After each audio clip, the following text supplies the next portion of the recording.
Assalamualaikum warahmatullahi wabarakatuh. Selamat pagi anak-anak. Kembali lagi sama Bu Eli di mata pelajaran Seni dan Budaya. Materi kita hari ini membahas mengenai bentuk tari, gerak, dan jenis tari tradisional. Silakan dibuka LKS-nya bab 3 karya seni tari tradisional. Yang pertama yang akan saya bahas yaitu tentang bentuk tari. Bentuk tari itu dibagi menjadi dua, representasional dan non-representasional. Representasional itu artinya jelas penggambarannya, sedangkan non-representasional itu penggambarannya secara simbolis. Jadi bukannya tidak jelas, tetap jelas tapi secara simbolis gitu ya. Untuk contohnya tari representatif atau representasional yaitu contohnya tari kidang, tari bebek, tari tani, tari garuda. Nah itu dari judulnya itu sudah jelas. Kalau tari kidang itu menggambarkan kidang, bebek menggambarkan bebek, tani menggambarkan bebek. Jadi penggambarannya itu jelas.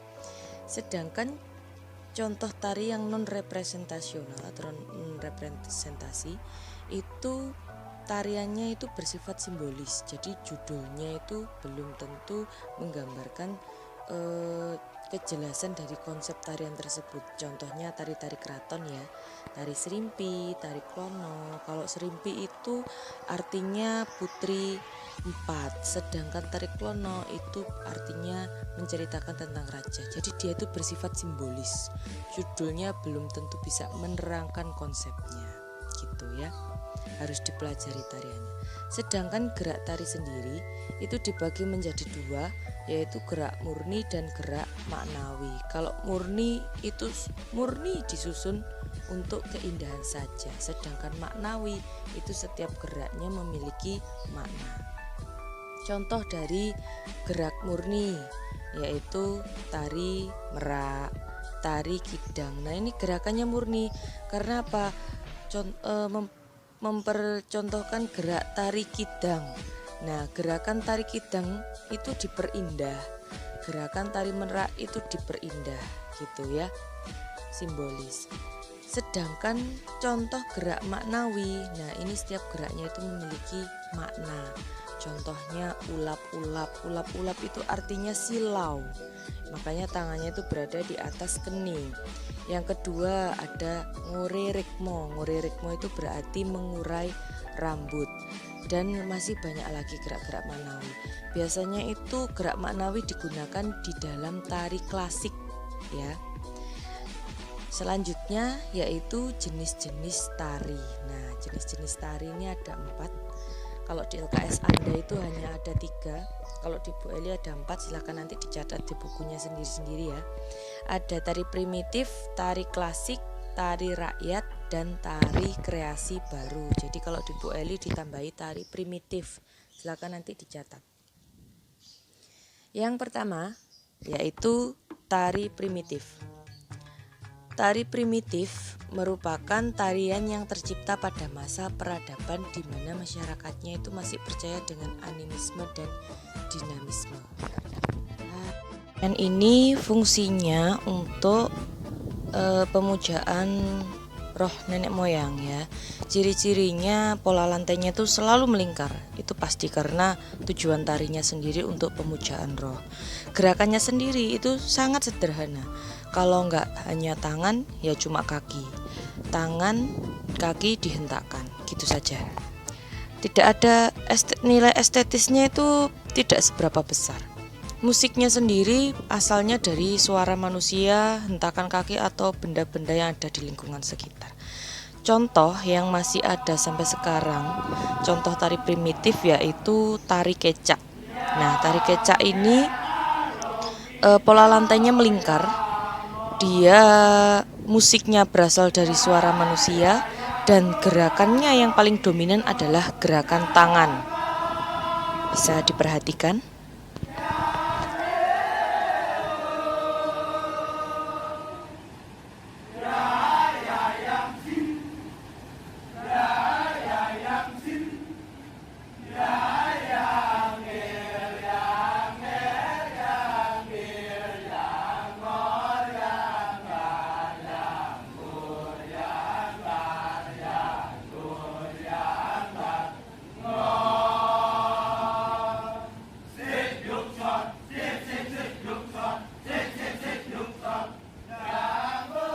Nah, untuk yang kedua ini tentang tari klasik. Tari klasik ini penciptaannya oleh kalangan bangsawan ya. Berasal dari keraton, sifatnya itu pakem, teratur atau tertata. Setiap geraknya, tidak hanya gerak, pola lantainya, semua koreografinya itu tertata rapi dan memiliki aturan. Jadi tari klasik ini penciptaannya agak sulit sekali atau bisa dibilang rumit sekali ya, karena geraknya itu harus mengandung makna. Seperti tadi ada ulap-ulap, pola lantainya, jumlah penarinya, busananya, itu semuanya itu harus betul-betul punya tujuan. Contohnya di sini yaitu tari Serimpi Genjong. Ya, ini tarian keraton. Tariannya itu pelan, tapi dia itu sangat istilahnya setiap geraknya itu punya makna. Gitu, seperti sembahan dan lain sebagainya. Bisa diperhatikan.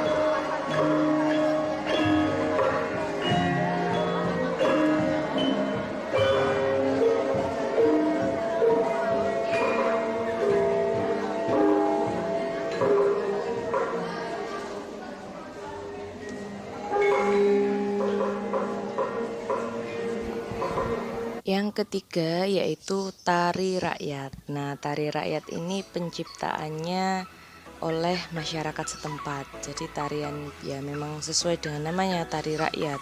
Tidak pakem, jadi tidak sesuai aturan koreografinya, bisa dibilang bebas. Tapi tujuannya untuk menghibur masyarakat. Jadi tari rakyat ini masih bersifat tradisional ya. Bukan bebas, tapi dia itu tidak terikat aturan, tapi masih mengikuti gerak-gerak tradisi. Nah, untuk tujuannya itu untuk hiburan. Kalau cuma dulu itu untuk menghilangkan supaya tidak jenuh, tapi juga ada yang digunakan sebagai bersih desa. Contohnya di sini saya ambil tari dongkrek. Ini berasal dari Kecamatan Mejayan, Kabupaten Madiun. Nah, fungsinya tari dongkrek ini untuk tolak bala. Kalau zaman dulu itu karena ada penyakit namanya pagebluk, pagi sakit, sore meninggal, sore sakit, pagi meninggal. Nah, tariannya itu sederhana sekali, cuma seperti tangan dan kaki saja. Tidak ada aturannya, tapi di situ dia juga simbolis. Nah, ada yang berperan sebagai Mbah Palang contohnya. Terus dengan kedua putri dan masyarakat. Jadi di situ itu ada penggambarannya. Tariannya itu. Cuman dia sifatnya bebas, tidak terikat dengan aturan. Setiap geraknya itu tidak harus mengandung makna, setiap polanya tidak harus mengandung makna, tidak. Karena sifatnya untuk hiburan seperti itu. Yang terakhir yaitu tari kreasi baru. Nah, tari kreasi baru ini adalah tari yang disesuaikan dengan perkembangan zaman.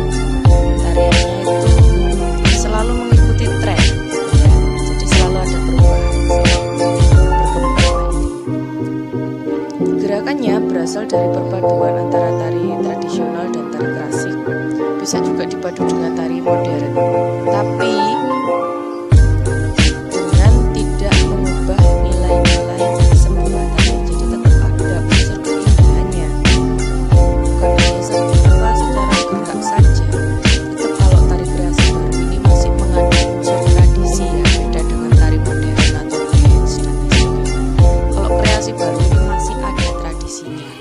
contohnya ini tari kreasi baru dari Banyuwangi, tari lintang kemukus. Nah, ini adalah tari kreasi baru. Gerakannya sudah tidak sesuai pakem, dia gerakannya rancak dan cepat. Musiknya juga begitu, walaupun musiknya masih nyol, kelihatan sekali Banyuwanginya ya. Tapi ini sudah pengubahan.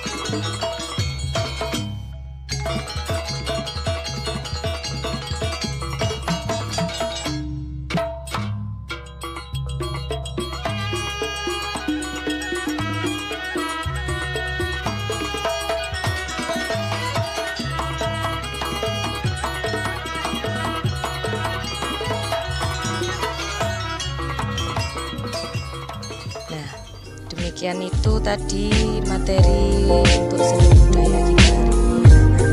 Untuk tugasnya sendiri, silakan nanti Anda mencari salah satu contoh tarian. Kemudian kalian identifikasikan tarian tersebut berdasarkan bentuk, gerak, dan jenisnya. Contoh ya, ini contohnya tari remo. Nah, itu dia bentuk tarinya termasuk apa, yang representasional atau non representasional. Terus gerak tarinya di tari remo ini mengandung gerak murni atau maknawi atau mengandung keduanya.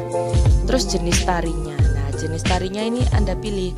Tari remo ini termasuk tari klasik, primitif, rakyat, ataukah tari kreasi baru, seperti itu ya. Oke, terima kasih, mata pelajaran hari ini sudah selesai. Wassalamualaikum warahmatullahi wabarakatuh. Salam seni dan budaya.